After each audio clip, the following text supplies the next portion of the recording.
മരിക്കാൻ ഒരു ഉമ്മ ചെന്താ എന്നോട് പറ, മകന് 18 വയസ്സായി, 18 വയസ്സ് പ്രായമായി, മകന് പണിക്ക് പോകൂല, വയസ്സോടെ പെട്ടുപോയതാണ്.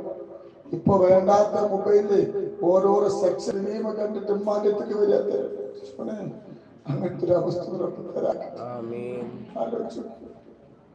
അല്ലാഹു സുബ്ഹാനഹു വ തആല പരിശുദ്ധമാക്കപ്പെട്ട ദിവസത്തിന്റെ ബർക്കത്ത് കൊണ്ട് ഒരു വിഷമമൊക്കെ തരാതെ ആമീൻ.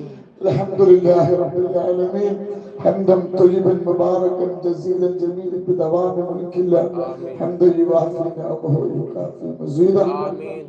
اللهم صل على سيدنا محمد طب القلوب ودوائها عافية الأبدان وشفائها والنور الأبصار وضيائها وعلى آله وصحبه وسلم. اللهم بارك لنا في رجب وشعبان وبلغنا شهر رمضان وفقنا فيه للصيام والقيام والذكر وتلاوة القرآن مع الصحة والعافية يا رب العالمين. ഞങ്ങൾ ഒരുമിച്ച് കൂടിയതുപോലെ നിന്റെ ജന്നാത്തുൽ ഫിർദൗസിൽ ഞങ്ങൾ ഒരുമിച്ച് കൂട്ടണം അല്ലാഹ്. നൂറേ ഹബീബിന്റെ കുടുംബങ്ങൾക്ക് നരകം ഹറാമാക്കണം അല്ലാഹ്. നൂറേ ഹബീബിന്റെ കുടുംബങ്ങൾക്ക് സ്വർഗ്ഗം വാജിബാക്കണം അല്ലാഹ്. കാരണം ഒരുപാട് യതീം മക്കളെ നോക്കുന്നവരാണ്, ഒരുപാട് പാവപ്പെട്ടവരെ സംരക്ഷിക്കുന്നവരാണ്. അതുകൊണ്ട് സ്വർഗ്ഗം നൽകണം അല്ലാഹ്. അല്ലാഹുവേ, ഞങ്ങൾ ഓതിയ സൂറത്തുൽ ഫാത്തിഹ സ്വീകരിക്കണമല്ല. അതിന്റെ ഓരോരോ ഹറഫിന്റെയും അക്ഷരങ്ങളിൽ പ്രതിഫലം ഞങ്ങൾക്ക് നൽകണം അല്ലാഹ്. ഞങ്ങൾ ചൊല്ലിയ സ്വലാത്തുൽ ഫാത്തിഹ സ്വീകരിക്കണമല്ലോ. ഞങ്ങൾ ചൊല്ലിയ സ്വലാത്തുൽ ഫാത്തിഹ 4600 കിലോമീറ്ററുകൾക്കപ്പുറത്ത് അന്ത്യവിശ്രമം കൊള്ളുന്ന ഞങ്ങളെ ചഞ്ചല ചോരയായ കരളിന്റെ കണ്ണമായ ഹബീബായ മുത്തുനബിയുടെ റൗദാ ശരീഫിലേക്ക് എത്തിച്ചു കൊടുക്കണം അല്ലാഹ്. ഞങ്ങൾക്ക് ഖൈർ നൽകണം അല്ലാഹ്. ഞങ്ങൾക്ക് നീ ബറക്കത്ത് നൽകണം അല്ലാഹ്. സമാധാനം നൽകണം അല്ലാഹ്. ഇവിടെ വന്നവർക്ക് ഖൈർ നൽകണം അല്ലാഹ്. ഇവിടെ വന്നവരെ പ്രയാസങ്ങൾ മാറ്റി കൊടുക്കണം അല്ലാഹ്. ഞങ്ങളെ മക്കളെ നന്നാക്കണം അല്ലാഹ്. ഞങ്ങളെ ഭർത്താക്കന്മാരെ നന്നാക്കണം അല്ലാഹ്. ഞങ്ങളെ മരുമക്കളെ നന്നാക്കണം അല്ലാഹ്. ഞങ്ങളെ പേരമക്കളെ നന്നാക്കണം അല്ലാഹ്. അല്ലാഹുവേ, കള്ളിനടിമയാക്കല്ല അല്ലാഹ്. അവരെ പെണ്ണിനടിമയാക്കല്ല, കഞ്ചാവിനടിമയാക്കല്ല അല്ലാഹ്. അല്ലാഹുവേ, അവർക്ക് നല്ല ഖൽബ് നൽകണം അല്ലാഹ്. ഞങ്ങൾക്ക് ഞങ്ങളെ മക്കൾക്ക് കൂട്ടുകാരെ കൊടുക്കണമല്ല. ഞങ്ങളെ മക്കൾക്ക് നല്ല കൂട്ടുകാരികളെ കൊടുക്കണമല്ല. പ്രണയത്തിന്റെ പ്രലോഭനങ്ങളിൽ പെടുത്തല്ല റബ്ബേ. സമാധാനവും സന്തോഷവും നൽകണമല്ല. ആപത്തിനെ പെടുത്തല്ല അല്ലാഹ്. ഒരു മുസീബത്തിന് ഞങ്ങളെ പെടുത്തല്ല അല്ലാഹ്. റാഹത്ത് നൽകണമല്ല. ഓരോ ഹബീബിന്റെ കുടുംബങ്ങൾക്ക് സന്തോഷം നൽകണമല്ല.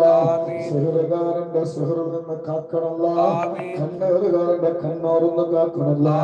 മരിക്കുന്നത് വരെ ഇനി ഒരു തങ്ങളെ മുമ്പിലും ഒരു ഉസ്താദിന്റെ മുന്നിലും ചെന്നിട്ട് വിഷമങ്ങളും പ്രയാസങ്ങളോ പറയേണ്ട ഒരു അവസ്ഥ വരുത്തല്ല റബ്ബേ. ഒരാളെ ഹക്കും ഭക്ഷിക്കേണ്ട വയറത്തല്ല റബ്ബേ. ഒരാളെ ഹക്കും കൊണ്ടുവന്ന് വീട്ടിൽ വെച്ച് മക്കൾക്കും ഭാര്യക്കും കൊടുക്കേണ്ട ഒരു അവസ്ഥ വരുത്തല്ല റബ്ബേ. ഒരാളെയും കളവ് പറഞ്ഞ് പൈസ സമ്പാദിക്കേണ്ട ഒരു അവസ്ഥ വരുത്തല്ല റബ്ബേ. മക്കളെ പറഞ്ഞു നൽകണമല്ലോ. മക്കളില്ലാത്ത ആരെങ്കിലും സദസ്സിലുണ്ടെങ്കിൽ മക്കളെ കൊടുക്കണമല്ല. വീടില്ലാത്ത ആരെങ്കിലും സദസ്സിലുണ്ടെങ്കിൽ വീട് നൽകണമല്ല.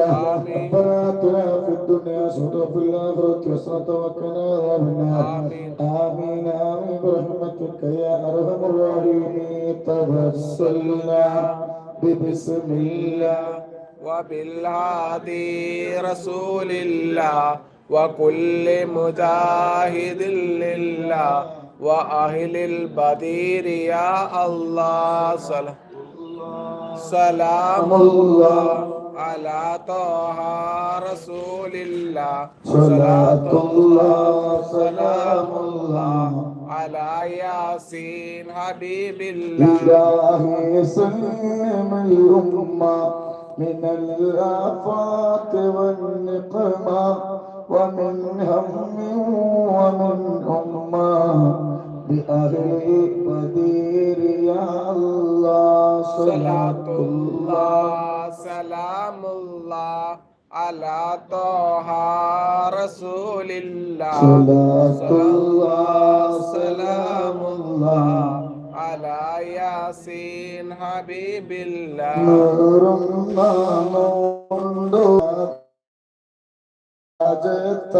തടങ്ങാനുണ്ടോ ഹബീബൂരെ ചൊല്ലു നീ സ്വലവാത്തുൽ ഫാത്തിഹ് അതിനാല് കഥനമുണ്ടോ മാറാത്ത രോഗമുണ്ടോ അല്ലാഹു ബർക്കത്ത് ചെയ്യട്ടെ. വിഷമങ്ങളൊക്കെ അല്ലാഹു മാറ്റി തരട്ടെ. സ്വലാത്തുൽ ഫാത്തിഹയെ കുറിച്ച് നിങ്ങൾ അറിയോ? ആർക്കെങ്കിലും ഒരാൾക്ക് സ്വലാത്തുൽ ഫാത്തിഹയുടെ മഹത്വം മനസ്സിലാക്കിയിരുന്നുവെങ്കിൽ സ്വലാത്തുൽ ഫാത്തിഹ ചൊല്ലിയാൽ ഇത്രത്തോളം പ്രതിഫലം കിട്ടുമെന്ന് നിങ്ങൾ മനസ്സിലാക്കിയിരുന്നുവെങ്കിൽ ഉറങ്ങാതെ ഭക്ഷണം കഴിക്കാതെ ആ സമയത്ത് പോലും നിങ്ങൾ സ്വലാത്തുൽ ഫാത്തിഹ ചൊല്ലുമായിരുന്നു. അത്രക്ക് പ്രതിഫലമാണ്. അല്ലാഹു അതിൽ അടിയുറച്ച് വിശ്വസിച്ചത് ചൊല്ലി ജീവിക്കാനുള്ള ഭാഗ്യമുള്ള തരട്ടെ. സ്വലാത്തുൽ ഫാത്തിഹ കേട്ടുകണോ?